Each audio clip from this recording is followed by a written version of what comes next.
టాలీవుడ్లో మెగా మరియు అల్లు కుటుంబ సభ్యులను వేరువేరుగా ఒక మెగా అభిమాని చూడడం ఇదివరకు ఎప్పుడూ జరగలేదు.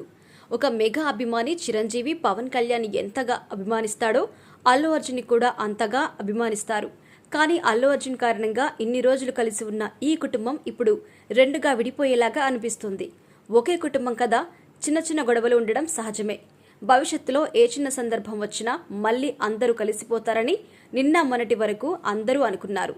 కానీ పరిస్థితులు వాటికి అనుకూలించడం లేదు. అల్లు అర్జున్ ఎన్నికల సమయంలో నంద్యాలకు వెళ్లి తన స్నేహితుడు వైసీపీ ఎమ్మెల్యే శిల్పా రవికి సపోర్ట్ చేయడం దగ్గర నుండి ఈ వివాదం మొదలైపోయింది. అభిమానులు అప్పటి నుండి సోషల్ మీడియాలో గొడవలు పడుతూనే ఉన్నారు. ఈ మధ్యనే కాస్త తగ్గాయి అనుకుంటే మొన్న Maruthi Nagar Subrahmanyam movie pre release ఈవెంట్లో అల్లు అర్జున్ ఆరిపోయిన మంటలను తన మాటలతో మళ్లీ చెలరేగిపోయేలా చేశాడు. ఆ తర్వాత ఆయన మామయ్య చంద్రశేఖర్ రెడ్డి కూడా లైవ్ డిబేట్స్ వచ్చి పవన్ కళ్యాణ్ పై విమర్శలు చేశాడు. ఇక నేడు కాసేపటి క్రితమే తాడేపల్లిగూడెం జనసేన పార్టీ ఎమ్మెల్యే బొలిశెట్టి శ్రీనివాస్ అల్లు అర్జున్ పై చాలా తీవ్ర స్థాయిలో మండిపడ్డారు. అల్లు అర్జున్ కి అభిమానులు ఉంటారని మీరు చెప్తేనే నాకు తెలిసిందని, ఆయన తన స్థాయిని మించి మాట్లాడుతున్నాడు అంటూ తీవ్రమైన విమర్శలు కూడా చేశారు. ఇదంతా పక్కన పెడితే పరుచూరి గోపాలకృష్ణ ఇటీవల తన యూట్యూబ్ ఛానల్లో చిరంజీవి గారి మావయ్య అల్లు రామలింగయ్య చిరంజీవి సినిమాకి ఫ్లాప్ టాక్ వచ్చినప్పుడు ఎలా స్పందించాడో చెప్పుకొచ్చారు.